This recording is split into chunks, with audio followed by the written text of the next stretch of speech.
This is Lee Ridley. I was lucky enough to achieve 2 promotions with Scunthorpe United, but nothing compares to the joy I experience when listening to the Iron Hour podcast. Just a heads up, this podcast contains strong language, you know, the good stuff. If this isn't for you, turn off now. For the rest of you, now fucking enjoy the podcast. Right, Iron fans, welcome to another episode of the Iron Hour podcast. As you can see, we're back together this week. With it being the Easter weekend, our diaries have just come together. So I've got my usual panel. I kick off with you today, Max. Published author Max Bell, how are you doing? All the better for being in the Selby Towers. Thank you very much to Marco and his good lady Melissa for letting us use their palace. Palace, I'll take that. I don't think there's a palace in Selby. I've also obviously got Marco. We're in his humble abode today. That's better. Yeah. We've all risen from the dead since it's Easter, so it's good to get a podcast together. We hadn't done one for a while, so. Who would be your football-related Easter players? A comeback player. Well, referee would have to be Darren Denman, wouldn't it? Comeback player. Surely it'd be Jesus at Arsenal. Oh, of course, yeah. Of course, yeah. That wasn't pre-scripted. Well, clearly not. And also the People's Princess, the adored one. Untouchable. Well, that's not what I've heard. Well, then we did say that actually. Gareth, aka Ainami, how you doing, bud? I'm very well, thank you. How are you? Yeah, thank you. Good. I'm alright. Good. This is the nicest you've ever been to me. And I'm feeling nice. I like how me and Marco didn't ask Barra how he was. No, I thought I'd best do it. I didn't want to feeling a bit, left out. Well, yeah. Of course. So we've got 3 games to review today, I think. Although I thought it was 2, but you guys have corrected me. So we'll kick off with the Warrington game last Saturday. 2-0 win. Good win, good performance. Good away day by the sounds of it. Obviously, I know both yourself, Gareth, and Max, you went to the game. Mm-hmm. What was the away day like, Gareth? It was really good. Really good. Started off in the Cheshire Cheese pub. The landlord there, Scunthorpe fan, Alex. Food on, bringing it out, refilling it all the time. The fans were in good voice. He was joining in. It was just a nice start to the day, in all fairness. It was a good travel across there as well. And, wish every away day was like that. Yeah, of course. I mean, it's shorts weather today. I'm back in the shorts, but I think it was a cold day, wasn't it? Yeah, it was. And I think when it got to like 2:45, quite a few of the Scunny fans were debating, we could just watch it in here. We could stay in the Cheshire Cheese. It's quite an open ground as well. So the wind was sort of rushing off the back. And I would say I think we were probably expecting to be crammed in more, with it being a sellout in the away end, but you could have definitely fitted another 150 maybe in that away end quite comfortably. So we couldn't even hug for warmth, but the performance warmed our hearts. On the telly, that stand didn't even have a... Did that stand have a... No. I thought that's the most unnecessary stand ever. I don't know if they're working on it or what. They're working. Yeah, right. They need it. I think they need it, don't they, for the regrading. Yeah, grading. Oh, right, to stay up. Right, okay. Yeah. Obviously, it was a 2-0 win. Like I say, good performance. Good to see. Butterfield, Danny White. I'm not quite sure who's claiming the goal, but good to see either of those or both of those amongst the goals. But the player we obviously sponsor the home kit for, Michael Clunan, got a goal, man. Love that. I didn't think we'd get that this year. No. I didn't think he'd make it into an opponent's half this year. So the fact he's managed to score a goal, and a goal that he actually started and created as well, was actually quite a nice move. Good to see, and I know it's took a little bit of flack recently, sort of accused of sideways, but I mean the whole team has. It's good to see him get on the score sheet, and there's no doubt he's a good footballer, so let's hope it continues. I guess the performance was probably what you want when you're going away from home, Gareth. The typical kind of, we got an early goal, we got a late goal, Yeah, I want a man of the goal in the middle as well. But, you've got to take what you get. But no, it was a good performance. We just ground it out. I don't think Warrington offered that much. In all fairness, they weren't the mid-table. You can see why. But no, it was just about sticking to our guns, our principles, and just getting over the line really with it. And Max, was there any players that stood out for you on Saturday? I thought it was a good team effort. I thought it was controlled. There was never really a point in the game where I thought Warrington were going to score. Even at 1-0, last 15 minutes, will they give it a go? I thought we controlled the tempo quite well. if I had to pick one, I probably would say Jacob Butterfield. Actually, thought he dictated the tempo well. Thought he moved the ball nicely in the middle of the park. Half a goal, him or Whitehall, like you say. Not sure who it's gone down for as the on the National League's records, but yeah, it was a good team effort. I thought they all played pretty well, to be honest. No, fair enough. I think Whitehall. It was awarded to Whitehall. Whitehall, because I said when he missed a chance yesterday, he said on home side, said he had a chance to make it 20, and I think he was on 18 before one of the games. So I think it has gone down as is. Fair enough. Dubious. So look, before we move on to the Spennymoor game, it's nice to have a striker, a 20-goal a season striker again. Right, we've got to talk about it then. Tuesday night in the northeast, Spennymoor. I mean, it was just a shit show from start to finish, really. Not necessarily on the pitch, but I mean, just the whole thing. The fact that we were going back there for a second time, Gareth, and it seemed like events just conspired against us, didn't it? Well, the referee did. But yeah, and we're off. Yeah, no, it was travelling up to the northeast again. It's not been a happy hunting ground, but you go there with a bit of hope that we're going to do something, and you're let down by a referee. Because the performance in itself was a good performance, really good. Like, really, like from the way we've responded to the 4-0 defeat away at Darlington yesterday, excluded. We'll get onto that, but kind of like including Tuesday's game, Marco, I thought we've been playing pretty decent in the last 4 games. Yeah, Tuesday was fantastic. Like Warrington, we looked very assured. Like Max said earlier, we were never in doubt. And it was nice to win games like that, because I feel like that's what Tamworth have been doing all season. Is that's how they've been doing it as well. Nothing flash. A goal each half, solid at the back, limiting opponents' chances. And I know it's not pretty, but it's effective. But the Spennymoor game was sort of the opposite. We were really free flowing. We looked dangerous. We looked good on the break when they did get possession. Again, we limited their chances, barring the stake for the goal, which I think we've discovered Fitzsimmons does have that in him, and we are going to have that. West Ham have equalised. We're doing this watching the Newcastle West Ham goal, and that is a finish and a half. But yeah, so like I said, we played really well. But doesn't matter what style of football we play, what brand we play, it's always going to be harder when you're against 12 people on the pitch. So, all right, so we've got to half time. It's 0-0. I thought we probably edged the first half. Come out the second half, out the traps, Max, and we get a goal. 47 minutes, or so we thought. Talk me through that one. It was just a goal, wasn't it? Like, we've scored. It's hit the bar. It's a really good effort. And their keeper's basically thrown it in, as the Spennymoor keeper admitted in his post-match interview. With fair play as well, by the way. Yeah, I fully. Yeah, no issue there. Yeah. I've got a bit more respect for him, actually. I do, because we'd have done the exact same thing. Yeah. Because if there's a referee there to be who's that incompetent, you'd take it for all it's worth. Yeah, of course you would, and it's certainly not the keeper's fault. None of the Spennymoor players or their staff on the dugout appealed for it. No, of course not. You know, the linesman didn't flag. The referee has seen something that nobody else saw and didn't happen. Well, yeah, what he's seen is he's seen the keeper go down because he was already on his knees, and then obviously when he's clawed it, he's almost fallen again, and just put 2 and 2 together and assume there must have been contact. And I think, I'm sure we'll discuss it in more detail when we get to our hero idiot moment of the week section. But in the first half, the referee, he wasn't good, but he wasn't, quite as apocalyptically bad as he was in the second half. And I was speaking about this with a few Scunny fans yesterday, so Friday, and thought, I don't think I've ever seen a performance really from a referee where I thought he's just lost the plot so consistently as he did in that second half. Do I think he had 20 quid on the Spennymoor win? No. But do I think that even subconsciously he got to a point in the second half where he thought, right, Scunthorpe are pricks, I'm not giving them anything? Yeah, I do. I think he got that. I've watched Sunday League games where referees have gone like that, and I thought it was of that standard. I think what he thought was, that fan in the stands is a prick that everyone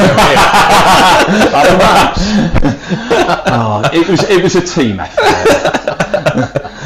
those we were chatting about this before we started recording, and those, you know, even at home sometimes, those Tuesday nights where there's not many people there and it's a bit quiet and it's a bit dark are when you hear everything. Listen, you tell yourself whatever you need to tell yourself. I've said worse. Okay, so we've had, you know, your view on the goal there. It was a frustrating one, wasn't it? I mean, the shot itself kind of spun in. Was it off the bar in the end? Yeah, it was off the bar. It's almost like the keeper kind of went to jump, claw it out, and thought, "Oh bollocks, I forgot to jump." Yeah, I think he mentioned about the spin, didn't he, on the ball and stuff like that. I think it just deceived him. But I think from where the referee's been stood, I think he's seen Butterfield with their defender, who's probably thought he's pushed the defender into the goalkeeper, who's then knocked the ball into the net. I think that's his argument, possibly. 2 and 2 together. What's more ironic is the last podcast we were talking about the goal at Bishop Stortford that maybe shouldn't have been a goal, and we were saying we don't get that luck in other games when it matters, and this is when we needed that bit of, I mean, we shouldn't have needed it, but just stuff like that decision this year. I mean, somebody we all know, Ryan Middleton on Twitter, put a full thread of decisions this year, and I mean, if you watch that, it's pretty damning. I mean, even your conspiracy theories this year's been terrible. Really terrible. I mean, look, again, this is what I've said to people that have come up to games and asked me about it. I don't know a lot about football refereeing. Obviously, though, being like involved in the boxing world, I can talk about the boxing refereeing and what happens there. And like, you know, people get stood down, like that happens. And I don't for a second think like it's a campaign of like corruption or anything like that. I genuinely just think it's these levels and these referees are not up to the required levels, Gareth. Like I just think it's as simple as that, mate. Well, yeah, but like I say, I don't know what the referees are like in other games. Do you know what I mean? With other teams, is it just a Scunthorpe thing? You just try. Is it it's Scunthorpe, the ex-league, they're a big team. I want to put my mark down. I just don't know what it is because are they that bad in other games? Go on. I'm just going to say, so that's happened, and then within kind of 10, 11 minutes, the ball kind of gets knocked through the middle. Ogle takes a heavy touch, and then what happens next, Gareth? You say a heavy touch. I don't know if it was a heavy touch, in all fairness. Okay. I think he's knocked it back to Fitzsimmons. I think Fitzsimmons has took a heavy touch. And he's just tried to take it round the forward as he normally does. And he's been caught out this time. You know, the touch was heavy for me. And he's knocked it straight into his feet. He controlled it well, tight angle, and put it in. Was you disappointed with that one, Max? Yes. And it's been coming. I think every Ireland fan has seen sort of at least 3 or 4, if not more, incidents of Fitzsimmons doing that. I thought Andy Butler, who was doing the post-match press interview due to the National League rules, said, you know, it's a trade-off. He is really good. He's, in terms of his distribution, how good his kicking is, particularly with the ball on the ground, he's probably the best ever Scunthorpe keeper I've seen. But, you know, we see it at all levels nowadays. If you conceded a goal like that and the you know, the Scunthorpe Sunday League, you wouldn't be very happy. No. So it was very disappointing. But look, particularly pre-Christmas, Fitzsimmons was one of our best players this season, and I'm not sure that. And firstly, he did then go on to make a couple of good saves later on in the game. You know, headers from the corners, especially the one on the back post. But even if that goal hadn't have happened, it really wasn't our night at Spennymoor. No. I could very easily have seen something else fucking up for us in a different way. The thing is, like the way football's going at the minute, obviously we're going off a tangent rather than Scunthorpe. That is what managers are wanting to see at the minute, is the keepers playing out from the back, look at the highest level with your pets and your clubs and stuff. Goalkeepers now, they are all doing this, and this is something I think we're going to see a lot more of, hopefully rising through the leagues.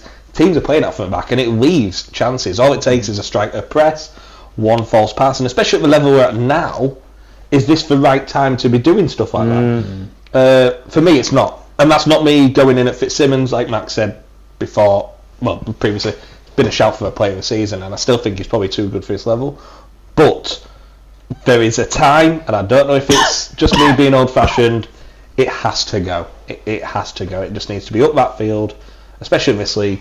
And pressure's on them. Because he did it as well in that same game further up the line. Yeah. As well. Yeah. Like 10 minutes. Yeah. And yes, he did on the left. Many minutes shows a bit of bravery. He does still have the bottle to do it again. It's great that he's got that confidence and it shows that he does. But again, me personally, I don't want my keeper leaving that box. I don't want him thinking he's Pirlo. I want him saving shots, and I want him kicking it long. The line between bravery and stupidity or arrogance can be a bit thin, and when he did do it then about 10 minutes later down the left this time, if anything further forward, that was further up the pitch. Yeah, that was when Dean shouted, Yeah, he did. "Ross, don't take the piss," And then he did. which was what we were all thinking. So I was very glad that Jimmy did shout that. Look, yeah, it's really frustrating. It's one of them things, but it wasn't our night, and that was only one of about 100 reasons In fact, for it. it'd be very interesting to see, like you just said there with Jimmy saying, stop taking the piss. Me, going off what I know about how we've played and what I know about Jimmy, is that Jimmy telling him to play from the back? 'Cause I don't think it would. No. I don't think that's sort of our style of play between the playing out from the back, through the midfield. I don't think that's how we play. Are you trying to imply that maybe Jimmy Dean's a bit Mike Bassett-esque? Not Mike Bassett-esque, but I think he's direct, and I think that's what we want him to be. We saw the game before the Bishop Stortford game. I forgot the team. We mentioned on the podcast. Warrington? Darlington was before Bishop It was Stortford. one previous where we mentioned that because the pitch was so bad. Yeah. And we mentioned we could go direct, we could go long, and it was good to see that, and good that we had that in our arsenal. And that's what I like about Jimmy, is we're adapted, and it doesn't have to be pretty. Sometimes you can overplay, and I think we've been guilty of that a few times this season. And Tuesday just showed that. Obviously, then the full-time whistle goes, and I think Jimmy got a red card for his version of events, is basically asking the question, what was the goal disallowed for? So that's a little bit frustrating. It'd be interesting to see what happens there, because obviously I think any subsequent ban would come off the referee's report, so it'll be interesting to see what the referee has to say about that. Moving on to yesterday's game, Good Friday, or not so Good Friday for us against Kings Lynn. It was 0-0 at home to Kings Lynn, as I say, and Marco just wasn't good enough. Terrible. I genuinely wish I'd have just stayed asleep. Honestly, it was awful. Like, the thing is, it's an entertainment business. Like, at least have a go. I mean, Kings Lynn came with a game plan. We've seen it numerous times this year. 10 behind the ball. They had Margetts, who, massive shout out by the way, because he didn't get a look of a green at Scunthorpe at all. So no problem with Margetts. But why are you laughing? Margetts. All right, okay. What do you think it is? Margetts, Johnny Margetts. I thought it was Johnny Margetts. Well, just sounds a bit funny. What is yours? Is it the Sequoia? But yeah. So for me, we know teams are coming, especially Kings Lynn, who are down there, but still in good form. We know what they're coming to do, and it's so disappointing that we don't seem to be able to break that calibre of team down. I know they're full time as well, but even so, with the quality that we have, not just in our 11, on the bench, to not be able to break teams down like that, or even sort of bombard their goal, which I didn't think we really did, barring one or two chances. It was really disappointing. They were quite tall at the back though as we well. were a very physical side, very physical. But if that's the case, why are we not starting Whitehall, which I didn't understand? If we're going for that direct route, they're physical, let's match them. But yeah, So I think there's a few bits there in that I can sort of understand why we didn't start Whitehall, but also Selby Ferris as well, who I did think made the difference when he came on. Like he was really direct. Look, we've played Saturday, Tuesday, Saturday, Friday, Monday, Saturday. Balancing that, particularly on heavy, poor pitches in physical games, is difficult. If we pick up injuries of key players, then some people would criticise Dean for not resting, for not using the squad. I thought Kings Lynn set up. They played 5 at the back. It was a really big back 5. They came for a point and they got it. They got their manager from Curzon earlier in the season. Yeah. I'm pretty sure we've played him 3 or 4 times now this season, 3, and we haven't scored. So if you want a clean sheet against Scunthorpe, there's a plan. That's all the playoff teams now. but you say that, but I don't think sides are going to be able to do that quite as effectively in the playoffs, because you've got to take risks. It's one-legged. There'd be an extra half an hour, and I still think we created enough chances to have won that game, or we got the ball into the final third often enough with a little bit of quality. There was times where I thought Clark didn't look quite as good as he had in previous games. No, he hasn't. Particularly for the first sort of 60-65 minutes. Roberts wasn't quite his usual self. Butterfield had a couple of pops from outside the area that weren't quite up to his usual standards. Look, it was frustrating, but if we go to Southport and win on Monday, we'd have all taken 4 points from them 2 games. So that's what they've got to go and do, in my view. I'll tell you the one bright spot for me on yesterday was I thought Ogle probably had his best game that he's had since maybe Christmas. 100%. Yeah, no, did well. Got forward well, got back well. He was strong. A couple of occasions where he's held the man off for a good, 10 yards. I was trying to get the ball out, shepherd it out, and he looked really good yesterday. Yeah. Well, I thought on the opposite side, Denton didn't look so good. I'm sorry. Yeah. I apologise. Yeah, he did have a good game. I have cursed him. It's not just today. It's been the last couple. Like I saw someone put on Twitter again. I can't remember who said it, but it said you need to remind him he's not a Kings Lynn anymore. Yeah. Genuine. Again, I'm not throwing anyone under the bus. Denton was my player of the season a few weeks back. Since then, he has been poor, and I think he'll know that. And I don't know if we're going to come on to it, because this is how unorganised we are. I think the new signing who was warming up on his own is a left back. Okay. So I think that's maybe to put a little bit of pressure on him, and it might do him a world of good. Is it not? I don't know. I don't know. Well, We'll talk about that later on. Wikipedia says that he's a left back. Not Wikipedia, Footy Surfer. Anyway, he's a left back. So if another left back's coming through the door, I think that can only be a good thing to maybe put a little bit of pressure on. Because Denton definitely needs to. And the games against sides like Kings Lynn are actually when you need your full-backs to play really well. 100%. Going forward, providing an option on the overlap, good delivery into the box. So, yeah, Ogle was my man of the match. But by far. Look, I know I'm not... I've had my frustrations with Denton this season, but it wasn't... he'll know that he can play better. Oh, 100% knows. And we've seen he can. Yeah. I mean, the fact that when I said player of the season... I had so many people coming up to me saying it's been fantastic, and he has. It's been really good. All right, celebrate. Yeah, that's not. But when I've been signing things, but he genuinely has been fantastic. Which is so much more. Well, that's why we're talking about it, because it's such a drop off. It's very strange, really odd. But I think the two things that happened yesterday away from the Attis Arena, like Tamworth basically won the league now. I think they need mathematically one more point because of Charlie. Much deserved as well. So yeah, literally well done Tamworth. Yeah. They've been worthy champions of taking that title. And let's be honest, they didn't win the title on a Tuesday night, in Scunthorpe. They've won They've won the league all season. It's your Kings Lynn's, it's the games, it's your Spennymoors. They're the games they've been going and winning. 1-0. That's what's they're going to end up with basically 100 points this season. What was it? That spell over after Christmas where they kept like 8 clean sheets on the bounce. Is the keeper? Is it Singh? What's his name? Singh, yeah, Jazz Singh. Yeah, 25. 24. So it's 24 clean sheets.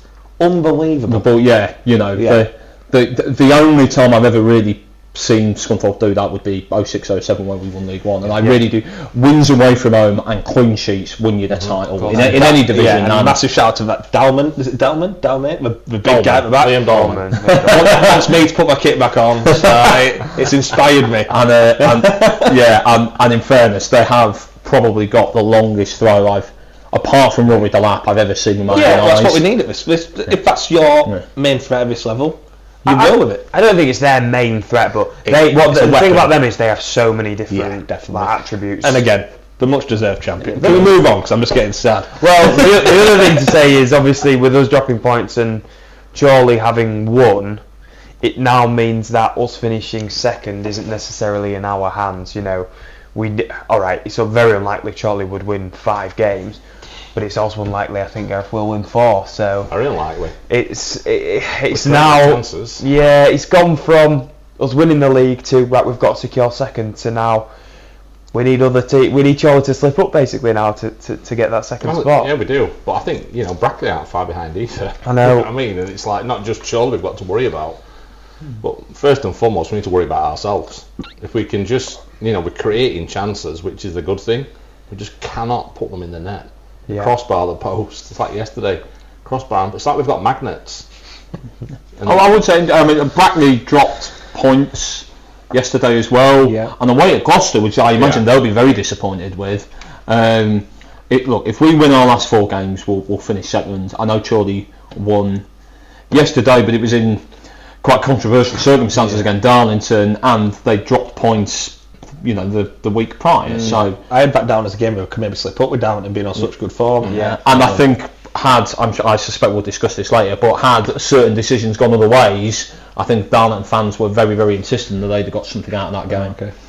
And then, so just looking ahead to the Easter Monday fixture, we're away at Southport, who are currently sitting 15th. Max, how do you see that game? I'm looking forward to it. I'm going on the bus with my little brother. I could see it being quite similar to either the Southport game at home, where they set up with a bank of 4, a bank of 5, and we just had to keep pushing. And in the end, we broke them down. Obviously, they're going to be without their two main threats going forward this season, which is Bennett and Carver, on the basis they're on loan from us. I'd probably do him a favour. But not Carver, but the other lump. One of them suspended, I think. Was he? I don't know. Yes. Well, that's an interesting I can't question. remember which one. I know Carver's been getting on quite well, hasn't he? But I don't know what has Bennett been scoring. Can you be suspended for a game in which you were ineligible to play anyway? Oh, that's a good question. Not that Southport's problem, but I'm looking for a similar performance to Warrington. They're in mid-table, but they haven't really got anything to play for. Let's set the tempo at the doors. Let's move the ball. Let's control possession. Let's restrict chances for them. And like Warrington, I know we were a bit fortuitous with the goalkeeping, but an early goal would make everyone go.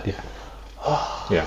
Players and fans alike, and I do think we'll beat Southport. I think we'll win. I think it's something you just said there as well about the tempo. Yesterday, the tempo was non-existent. Non-existent. Yeah, and it was, so we definitely needed tempo. Jimmy was shouting quicker. It wasn't. Why is no one listening? The first half was terrible. It was poor. I cannot underestimate. Obviously, I won't have a game, but I watching it through the stream.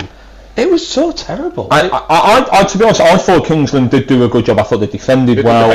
They pressed us. They didn't make mistakes. You could see that their zonal setup in terms of how they were marking, but also defending quite narrow, giving us the outside spaces. And then you say, right, can we break them down? Have we got enough quality down the flanks? And unfortunately, at key moments, it wasn't quite there for us. But at least we still got a point, unlike Spennymoor.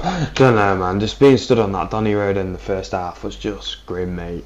It was just. Look, so all right, grim. stand with better people. What do you want? Harsh, but entirely fair. So I thought the one thing we'd do before we kind of move on to our other segments is just look at the other news that came out of the club this week, which was the club statement regarding the submission of the club accounts. So I'll just quickly read through the statement, and then I thought, Max, if I could come to you just for a bit of analysis really as to what it means. So the statement reads: since assuming responsibility, the club's board has been diligently working to navigate through the inherited financial difficulties, prioritising the best interests of the club and its stakeholders. Despite the complexities and constraints, efforts have been focused on stabilising the financial situation and laying a solid foundation for future growth and success. So this is the key bit. This has resulted in having to work with the information available to us to produce accounts for the period of June 2023, a period which the club was owned and operated by our predecessors, Mr Swan and Mr Hilton respectively. The June 23 accounts, which have now been submitted, acutely represent where the club was at upon our arrival, this being with significant debts, many which were overdue, and no reserves, to mention no discharges on them. I'll quickly summarise. The club recognises the importance of accountability and open dialogue with its supporters, sponsors, apologies, and the wider community. He's gone. Okay, so save us, Max. He's allergic to club statements, I think. Barra's coughing fit notwithstanding, do you want some fancy drink? Other drinks are available. I don't think Stella. I don't think there was anything hugely unexpected in the club statement or the accounts per se, because of the way that business accounts work. You're basically submitting them a year after the fact, and when you have a change of ownership and when you've got a period of financial difficulty, actually knowing exactly what the picture was for that previous 12-month period can be quite difficult for any business, not just a football club. I think the debt position is very honest, is very upfront. There's been lots of work, not just behind the scenes, but from supporters, fundraising and trying to do as much as the community possibly can. Look, it's difficult, but I know that we're in a brighter place right now. I know that Michelle and the whole board have been very, very honest with people, both in terms of the accounts they've submitted in the club statement, but also just having conversations with people in the Iron Bar. So I'm looking forward to getting perhaps another 12 months down the line and it just being a little bit easier. You know, we'll get there step by step, but as always, it's a process. Yeah, and as you say, obviously the fundraising efforts that are going on, probably a moment to mention our charity football game coming up, which is on Sunday the 19th of May. We're taking on a Yorkshire-based Everton supporters group, and of course all funds are being raised for the club. So again, that's we're just like, I think a lot of people are getting behind the club, a lot of the fans, and just trying to raise as much money as possible. Probably a shout out to Stuart Moore actually, who's been doing a lot. Obviously, anyone who's on the fans page, the Facebook fans page, will have seen that, no doubt. Just coming back to the statement, it summarises by saying our AGM will provide a platform for transparency to communicate our financial performance, outline our strategic objectives and engage with the members and stakeholders. So again, it very much seems like there's kind of a drive towards this transparency, and I for one am interested in seeing how this AGM goes. So Struggle with that, innit? I tell you what, I'm having a bad day, guys. Like, Honestly, it's as if he's drunk. I feel like I'm dying. I'm not having a good one. Right, we'll move on then to the hero, idiot, and moment of the week. Is there any preference of order? Would you like to do the moment of the week first, the idiot, the hero? Look, we've all been waiting for the idiot of the week. Let's lance the boil. Let's get that done first. Okay, Matt. No, Gareth. Go to Gareth. Gareth. Who is your idiot of the week? Max. Wow. just for the shouting at the There we go. And Wow. yeah, just being picked up by everybody. But yeah, Are you going to give the full context to this? No. So, It's my hero. so Someone has to give him it. We're time for time, Max. You can defend yourself if you want. we're still. Look, Barry is going to pick Gareth to get the point here. I'm not an idiot. I know how this works. picked him? So we moved at half time, didn't we, Gareth? Because we were all stood together, and we ended up going just behind the home dugout. Then we'd have gone closer to the goal as Scunny were attacking, but it was quite full in that corner because the terrace only had 2 or 3 rows. The actual commentators, so Humberside, sat in the other stand, so they were 100 yards away from us. Yeah.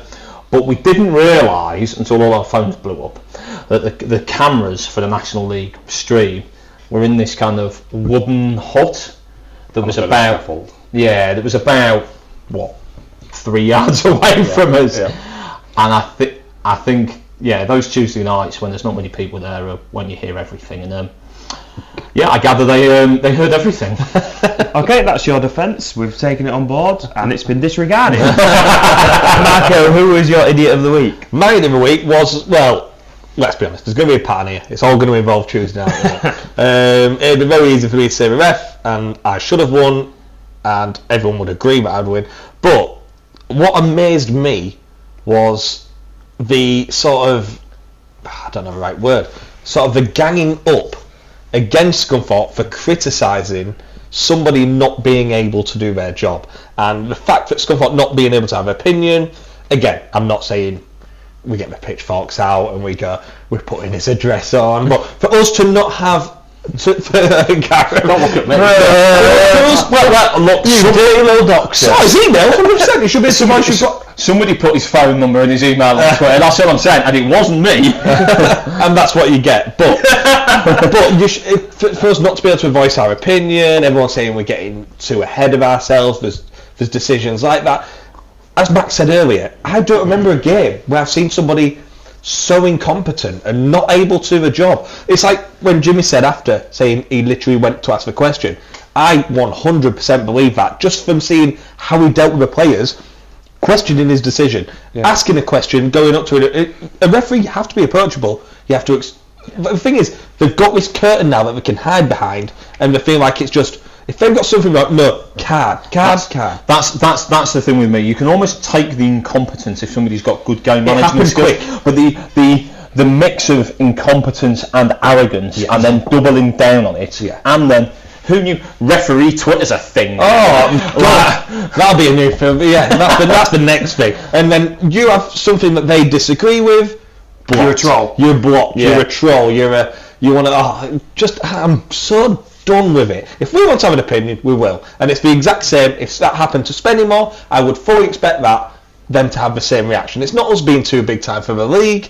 It's nothing to do with that. That was a young gentleman, fair play, because referees take a lot of flack. But when you are doing your job that badly, that poorly, and clearly need to be, I think we are going to come on to it. He left the game yesterday, and we saw how that ended. Obviously, Byron, that's probably not his fault, but he should not have been in that situation because he wasn't ready, and he isn't ready. Okay, I think leans us on then to Max. Who's your idiot of the week? So my idiot of the week is the National League, because I thought picking me was too obvious. Picking the referee was too obvious. No one's picked the ref. I should have picked the ref. It was shooey. If anybody had good money on us picking the ref, no, that's too easy. That's too boring. So Max, your idiot of the week was the National League. Yes, it was, and yes, it is, because if Sean Taylor, the referee at Spennymoor on Tuesday, if that performance had happened in the Premier League or the EFL, he would have been stood down. And, we've seen it happen plenty of times this season. God, you are drunk, honestly. You're throwing everything. Over the pew. We've seen it plenty of times when they got like VAR decisions wrong, that people were stood down, given the next game off.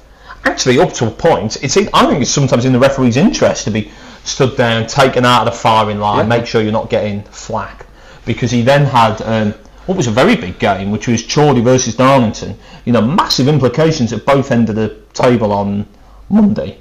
And if anybody hasn't seen it, with 3 minutes of the first half left, basically Darlington scored to go 1-0 up, the ball's over the line, there's clear evidence it's not been given. And then, lo and behold, 2 minutes later, Chorley go right over the other end and the ref gives Chorley a penalty. Those two decisions completely changed that game. If Darlington are 1-0 up, I think they get something out of it. As it is, Chorley go on to win. Yeah, they won 3-0, they won very comfortably. But if I was a Darlington fan, I'd be thinking that decision and those decisions could be the difference between them going down or not this year. Us finishing second or third. Look, I get it, fine. But the difference between finishing fourth bottom and fifth bottom is bloody massive. The way in which we have not heard anything from the National League, the way in which that they're just going to pretend that this hasn't now happened, the fact that he's apparently, according to Andy Butler's post-match press conference, is the top-rated referee in the National League North this season. It's just incompetence. They want to pride themselves on being like the NFL, like the EFL. But it's just not there. I think the NFL would be better, quite frankly. You knucklehead. It's Chad. Chad. It's organisationally, it's incompetence, and unfortunately, we're going to have a position where hopefully not us, but certainly more sides between now and the end of the season are going to suffer because of that. It reeks of him being playoff final ref. I almost don't want to put it past them because they are that incompetent. But for goodness sake, if you were anyone at the National League, you'd say he's not reffing Scunthorpe the rest of this season. Yeah, and not even that's not even accusing him of anything. No, it's just knocking out. No, we are. Yeah. It's no, exactly. You have to try and take some of the anger and some of the fire out of that situation. You need to calm down, and because then he's going to be put in a very difficult position where everyone knows that he fucked Scunthorpe over earlier.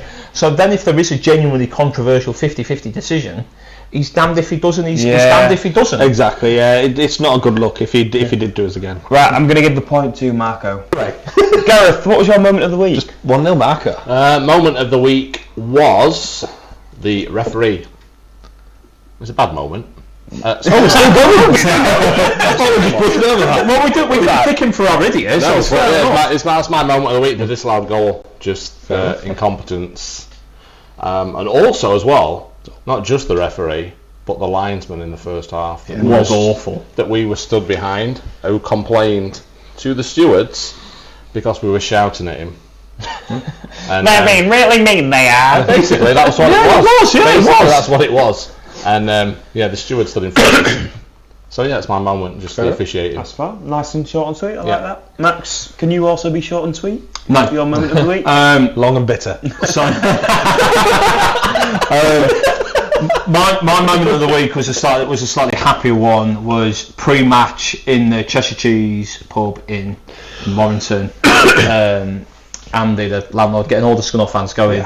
I was with my dad, so we were in a little bit of the quieter corner. We've gone to the bar to get the drinks in, and I was stood next to a friend of the podcast, a really well-known Scunthorpe fan called Dave Green, who I think is on Twitter has been, quite vocal that he doesn't believe Jimmy Dean's the right man to take us forward. I think he's wrong, but that's football, But then the noisy section of the pub all then started singing Jimmy Dean's Barmy Army, and he's stood as close to Marco is to me now, and we've just turned around and looked at each other, and we've just both burst out laughing. It's moments like that you remember that we're all on the same side, that we're all Scunny fans, that we all go on a Saturday with our dads, with our kids, because we haven't got anything better to do, and it's something we want the next generation to have as well. It was it was a genuinely really funny moment, especially such a good atmosphere in that pub. My moment of the week. Marco, what's yours? Mine, unrelated to Scunthorpe, and I'm sure probably a lot of our viewers will enjoy this one. Wales not going to the Euros. Yes. Wow, it's ruthless. Yeah, amazing. Yeah, so it's great that an Englishman missed the penalty as well. I really like that. From home, He's English. It was my moment. To be fair, obviously, don't immediately top.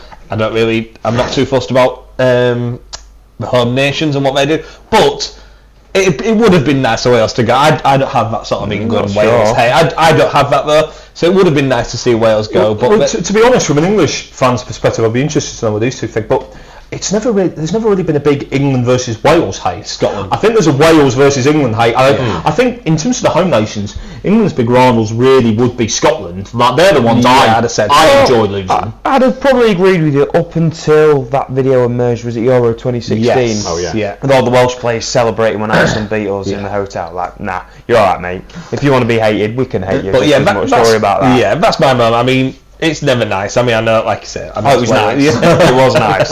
And Poland qualified, so congrats to Poland. Massive. As a moment, that was huge, and I did feel bad for Wales. But bring on the Euros.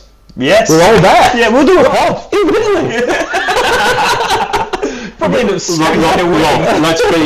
let's be clear. If it ends up being England versus Italy in the final again. This Can we do a watch along to that? You won't want one. Last time it was, I got kicked out. You got kicked out. You right there, didn't you? Yeah, so you won't want that. I'm a menace. Can a podcast get a divorce? Is any of us Scunny podcasts that are after? No.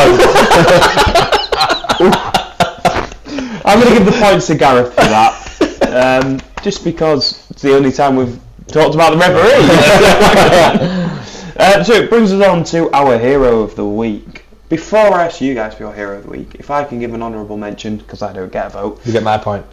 So, I didn't get the gentleman's name, but I met the only other Scunthorpe and Schalke fan in the Iron Bar yesterday before the game. So there was a contingent came over from Germany, an Englishman who's been in Germany, I think since the 90s, I think he said, based in Paderborn, and a lot of his German friends. I got speaking to them all in the Iron Bar, and one of them was a Scunthorpe fan and a Schalke fan, and we spent ages hang on, it sounds like a really bad joke. An Englishman, a German man, what? And honestly, I say this with all love.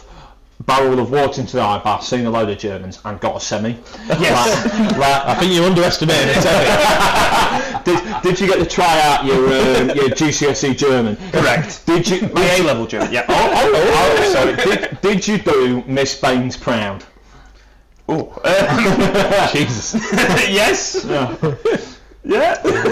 Even with a semi.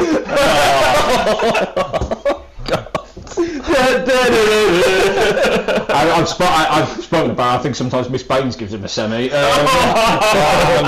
we go. It's taking a turn, hasn't it? Yeah. Oh, this is amazing. Why do they hate us? I don't know. All two of them? It's 64, isn't it? Go on. Get in there, son. So, hero of the week. I'm going to go to you first, Max. Yes. to carry on. I love how we're all good on our notes. Yeah, I should put on your notes. Point on. Because we haven't discussed about the standards of refereeing enough. My hero of the week is a chap called David Jones, who was the referee in the game of Spennymoor versus Kings Lynn. Who, anybody listened to Humberside or chatted, it turned out that our referee in the game on Monday was from Scunthorpe, which sort of adds credence to the previous points we were discussing of what drugs are the National League smoking. Because if I could make it up to him. Yeah, exactly. If I was a King, it was either him or the Scunny Buddy. They'd done better last Tuesday. Jesus. I've seen Jerry Ref, and and look, if I was a Kings Lynn fan and I'd seen that basically Scunthorpe had been screwed over by the ref on Tuesday, you then get to the Friday and where's the referee from? Not even like Lincoln or Grimsby. No, he's from like Valley View Drive. Like, It still didn't work. I'd be thinking, this is ridiculous. I don't know if they've done that on purpose or if there's been like a last minute, did the original referee maybe get injured a couple of days before and he's had to step up, Or a sim of backlash. yeah, exactly. I'll tell you what I want to be hated in my local community. And like there was a few of us on the Donny Road and they were like like we all had mutual friends with him on Facebook, right? So he was probably from Scunny. But Did you poke him? no, I didn't. As a retro reference. Not on Facebook. Go on, son. Very different sort of whistle.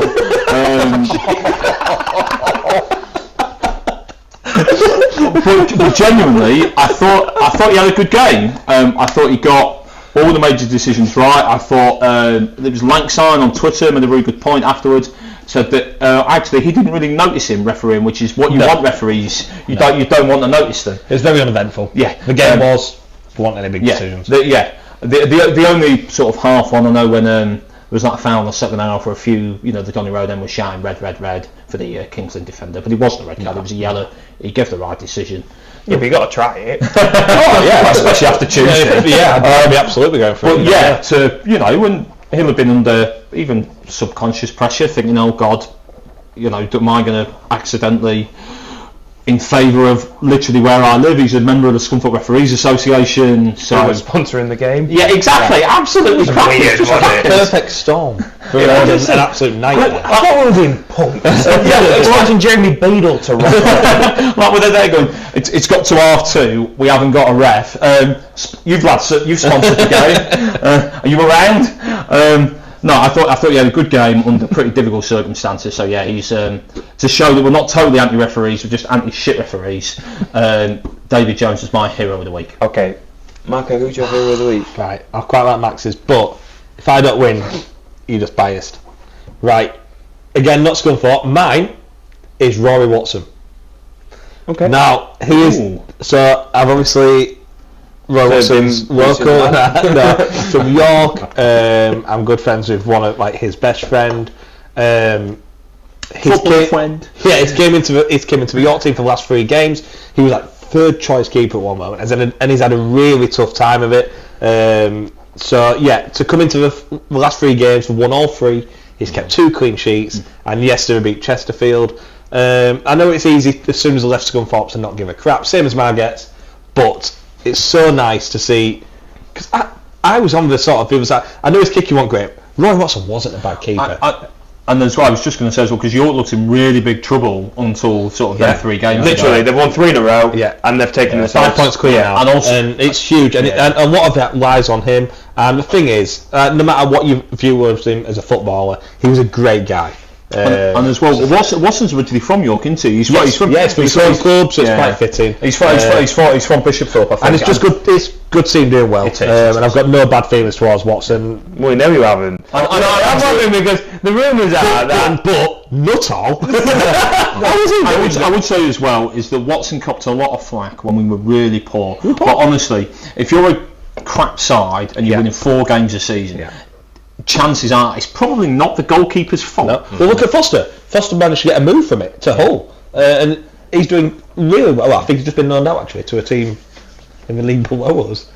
I'm not sure. No, I think he's actually just a really strange loan. But it's just So if you can just answer the rumours, Are you only favourable towards Roy Watson because he... Roy Watson did not buy any pizzas from the pizza. I'm sorry to spell that. I hate him. You can't give him the point. But no, I am really happy because it's good to see like players like that who gave everything. At the time, he wasn't the right fit, but it's nice to see him doing well. So yeah, mine's Roy Watson. Okay, who's your hero of the week, Gareth? My hero of the week is Alex at the pub, the Cheshire Cheese, just for being so hospitable. I know he's a pub like we're meant to be, but Some of them aren't. it was just class. You know, he got some chants going. He spoke with the fans, spoke with me for the vlog. Took time out, so yeah, he's my hero of the week. Yeah, I'm going to give it to you, Gareth. I'll tell you why. Because your answers are short and sweet, and that's how they should be. It's the point. Yeah, I like it, mate. And by all accounts, I hear People's Princess has won. He is the People's Princess, which is a funny reference. Yeah. Politics. I thought you would like that. Yeah, I have, but the problem is I've now got like 3 or 4 jokes about Princess Diana that I'm not prepared to tell. No, that's not a Well, it can be. It took a turn. Always takes a turn. Right, I thought we'd so Gareth wins 2-1. Well, Thank you. No, sorry, Rory. I thought we'd very quickly have the... Free margarita next week. for Johnny Maggots. Right, Johnny Maggots. Anybody watching this, feel free to comment. I'm sure it's Maggots. What is it, I've Gareth? still got him on Instagram. Johnny Margot's. Is it Margot's or Margot's? Margot's. I don't. I don't know what Gun it is. to your head. I'll agree with Marco. Because I didn't get any points in that round. Margets. Gets. Yeah, it's where you split the syllable, isn't it? Is it Margoods, like do you stop it after the G, or do you go Margets? There you go. So thank you for tuning in to Countdown. Honestly, I've always wanted to be on Dictionary Corner. No joke. Well, that doesn't surprise me. Let's have That's a dick corner. Our Iron Stat of the Week, which comes courtesy of Iron Stats. And the Iron Stat of the Week is that Ivan Toney is the first former Iron player to score for England since Kevin Keegan in 1982. I was happy when he scored again. Sort of bringing on for Roy Watson. I love seeing ex-Scunthorpe players doing well. We knew he was going to be great when he was at us. So. Yeah, and it was a good penalty, and I hope he makes a squad for the Euros.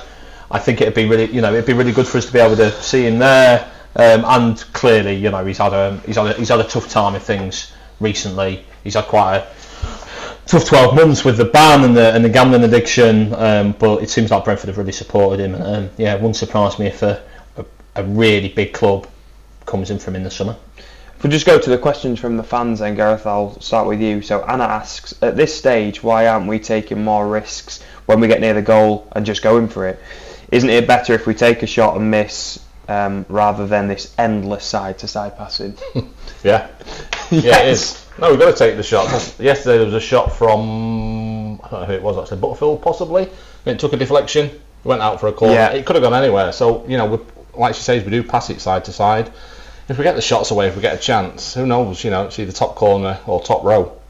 And I'd rather see us shooting and taking shots than just passing it side to side and then eventually backwards in a pedestrian manner. So yeah, shoot on sight. Mike Jackson says, poor performance, Kings Lynn set themselves up for a draw and it worked. Perhaps warranted a spell with 2 up top and the lone striker looked too isolated. Selby Ferris and Whitehall livened things up when they came on, but the game had gone by them. There's no question, just more observations, I suppose. Yes. So Whitehall and Selby Ferris definitely did line things up when they came on. Wouldn't surprise me at all if they both start away at Southport on Monday. I can understand why he played Elliott. A really big back 5, so you think, right, let's not go aerial, let's try and get the runs into the channels. But they defended really compact, they restricted the spacing behind. Their central midfield 3 worked really hard, so we weren't getting an extra man really at any point in the middle of the park. Kings Lynn did a good job. They came for points, and to be honest, they probably deserved it. Yeah. Mm-hmm. Marco Kev Allen says, who's the new player and why hasn't he been announced? So this was a player we saw on the pitch before the game, warming up. You definitely don't want to be asking me that. So and we never play his name. well, we don't know. Well, so according to the rumour mill, yeah, Joe Weasley from Kidderminster, apparently a left back. or a winger, I don't know. He's left back. Okay. I'm sure he's left back. From what I've seen, anyway. Again, I'm going off Wikipedia. So, but I don't think anybody here will know why it's not been announced. I don't know if you guys know. Obviously, he's warming up on his own. It would have been strange to announce a signing, or maybe Dave M accounts came out, which didn't look too great. Remember, signing players again. I don't know, but only the top dogs. So I would have two things. Obviously, Flynn Clark was training with us for at least 3 weeks, I think, before his signing went official. It was deadline day, wasn't it? On the same, was it yesterday? It was deadline day. So it's very strange. We have some sort of an announcement, but obviously it came from Kidderminster. I mean, is he number 30 then? It was on his jacket. We don't know exactly officially. We genuinely don't know. We don't know the guy's name. Wouldn't surprise me if something is announced either way in the next couple of days. Especially with the Southport game, quite a quick turnaround for Monday. Nick Bell says, dread performance, shocking team selection, sigh. Tom Hill adds, plan A didn't work, switched to a plan B, different personnel, it's not good enough. Elliott should have stayed on and we should have gone for it. Paul Cross says, Gareth asks you, if we fail to get promoted, is it really a bad thing? Yes, we have to put up with bad pitches, poor referees and slimmer football setups, but after this year with massive debt and the risk of the demise of the club, let the board prepare for future promotions with a new manager and team. Yes, it is bad if we don't go up. Yeah, it is. Yeah, no, it is bad. Yeah, we've got to go up. And this question for you, Max, comes from Brad Guests, and he says, did Max Bell think that the ref had a good game on Tuesday night? It wasn't clear from the audio stream. It's a bloody Tuesday night. That's all it was. I hope we don't. Brad, you are very funny. I hope we don't have to go through that again. And if nothing else, that's a reason to get promoted. In that we have had, I believe, 8 trips to the northeast this season, 4 of which have been postponed. So Blythe's been postponed twice, Darlington once, Spennymoor once, and we've had 1 point. And frankly, that was Blythe, where it didn't really feel like a positive result, did it? No. So, if nothing else, it'd be nice to go up to Gateshead and Hartlepool instead. So it was a good ref. And try our luck. I'm changing the subject. Max is boiling. typical politician. Are you a politician? A very bad one, but yeah. That's what the electorate says. Michael Hale asks Marco, if we don't get promoted, are we going to go part-time? Very unlikely. No, I think that's quite common knowledge. I don't think we're ever sort of under that threat. We're gonna have players here on big wages, which might be a little bit of a worry, but long story short, I think no. I think we will stay full time. So if we don't go promoted, obviously we've got 17 players out of contract in the summer, so there'll be fewer players on big wages than there are now. You know what? I feel like sort of along the topic. I think a lot of where we went wrong this season was maybe not signing players from this level. We signed players from a level above, and again we're coming back to Tamworth. Those sort of not rough around the edges, but a few fighters and players that are used to this level. If that comes to we bring a load of them in, obviously 17 are out of contract, then so be it. But you can get this on camera, we're going up. And actually as well, I think even though he's clearly a bit of an odd character, the Kingsland chairman I thought did make quite an interesting point earlier in the season where he basically took their supporters through the maths, and he was saying that he wasn't actually really convinced that going part-time would save you huge amounts of money. No. So, but we're not going to have to worry about it. Marco's right. We're going up. Positive podcast. We'll get over the line. Yeah. We got enough time for the quiz? Yeah, I think so. Yeah. Yeah, you've not got anywhere to be. No one's birthday today. Well, no, I've got mate, that is a low blow. I've got places to be, but we can carry on. Do you want West Ham? Do you want to give her a message? Michael Antonio. It's Bowen, who I believe is in my fantasy team.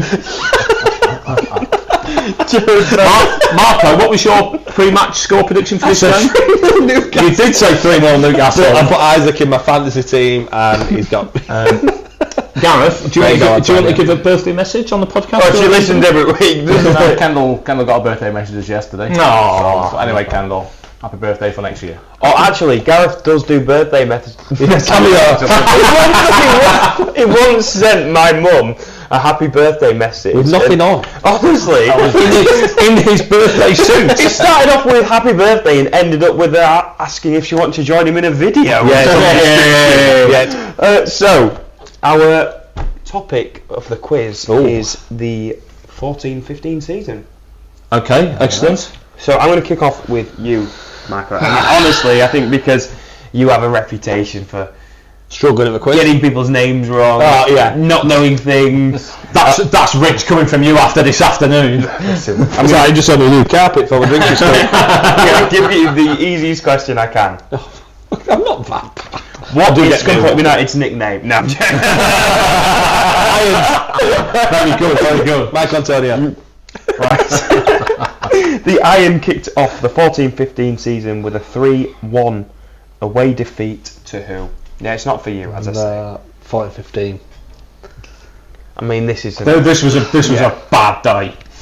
Right, it was for Mr. Sayers. It was Was it a bad season? No, Indifferent. Yeah. No. Bradford? No. It was Swindon, Of course. and the car I was in, we got lost for 3 hours on the way home. Went past Toaster Racecourse 4 times, and if you're watching Flan, I'm still not over it. You've done me dirty, man. No, I really haven't, mate. Max, Scunthorpe beat Worcester on penalties in the second round of the FA Cup, which was famously a record. Can you tell me the final score on penalties? The final penalty shootout score? No, he can't. I think I can. Oh, go on. Was it Scunthorpe 14, Worcester 13? Oh, it was 15-4. Oh, I could have told you that Miguel Angel Lewis with the winning penalty. It was his second one. He'd had a chance to score the winning penalty earlier. He looked really good when he played for us. Yeah. Genuinely looked really comfortable, and obviously we're getting towards the end. But I could have told you that we were playing Worcester, but it was at Kidderminster's ground. so you got 0 points then, right? Yeah. I got your answer right, unlike you. I don't think you get out for that. No, you don't. Gareth, the Iron... No. I'm saving that for Marco. It's another easy one. An easy one. No, this I'm is... useless at them as well. Russ Wilcox was sacked after a 2-1 defeat to which team in the EFL Trophy? Oh, that is tough. Gareth. The EFL Trophy. I would have got this. I think it's because I'm levered at games. You've got to get through it. You've got to get through it. I've no idea. I'll just Gillingham.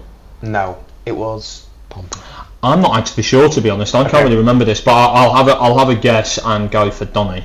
No, it was Notts County. Oh, okay. I knew... I checked the answer, but that was one I did know. Show off. Alright, read it out. Get a point. Max, who was the Irons' leading goal scorer in the FA Cup that season for us? 14-15. With 5 goals. Oh. Max.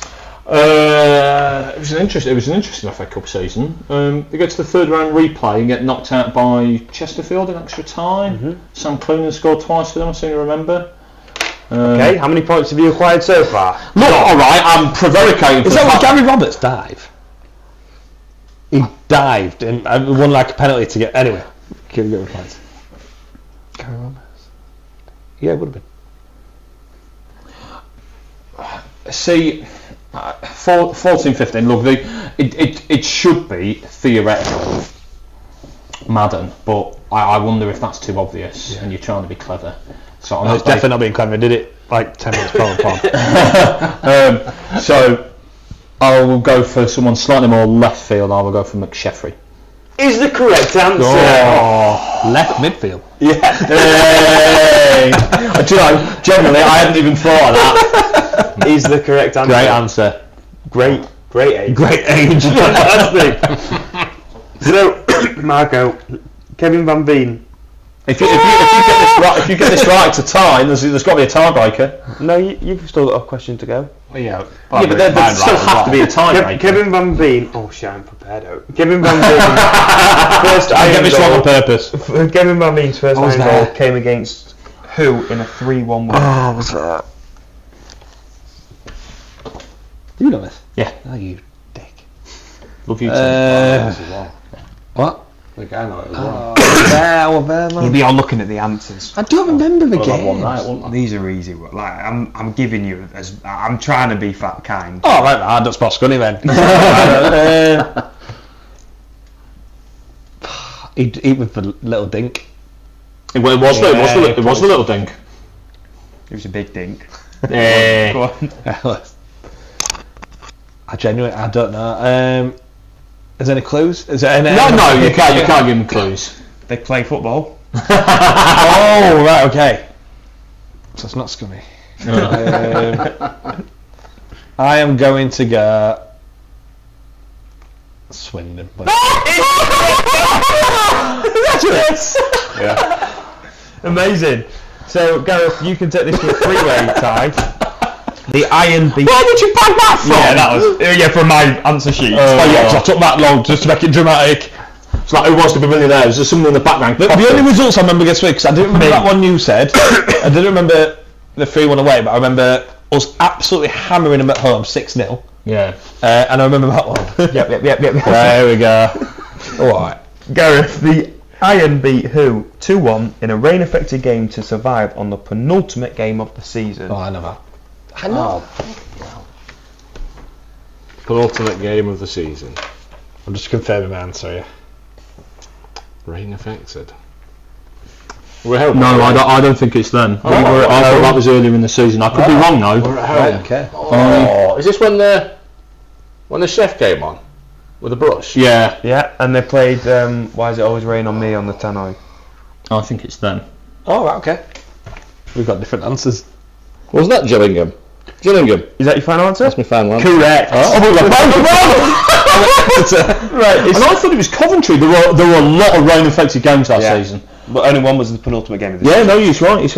And you should have right because I remember they did Flag Day in town and there was a couple of Gillingham fans there. And great answer. So, I mean, it's like back of a fag packet stuff here. The tiebreaker has nothing to do with Scunthorpe. I've just pulled this as quick as I could. Is it at least? I've just pulled this as quick as I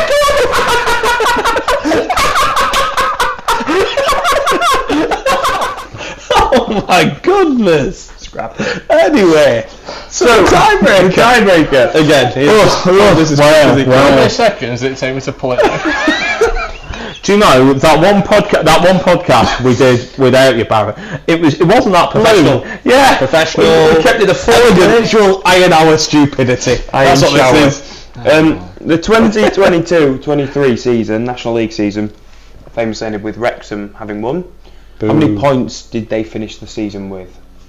Do we all get? Well, if you were it's closest, so if you've given the game away that you know the answer, so I think I do. I'm going to let you go last. Okay. Even though you did kind of show us your cards there. Okay. Well, I didn't know how you wanted the answers. What would you Well, it's a tie break. So. What would you have guessed out of?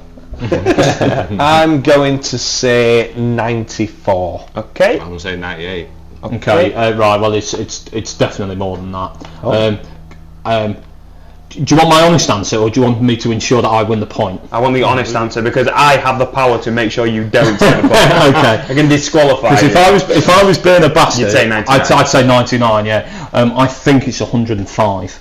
Oh God. It's not. Oh, It's 111. that's disgusting. Wow. 111. So Notts County finished with 107. Also, stop singing the praise of Wrexham. They spent 7.2 million on wages that year. Imagine So that's just that fairy tale. No, but I'm going to sympathise with Notts County here. Imagine getting 107 points and not winning. They've been beat by Yeah. Hollywood. Oh, but like their playoffs. You know, Yeah, it could was be last second goals twice. Like, oh, Long for us. So that is it then. That is this week's episode of the Iron Hour podcast. I won the quiz. Yeah, you won. Well done. All right, mate. But at what cost? Thank you. Yeah. The cost of your carpet. Thank you for tuning in, and we'll see you next week. Up the iron. Oh yeah. Up the iron. Up the iron.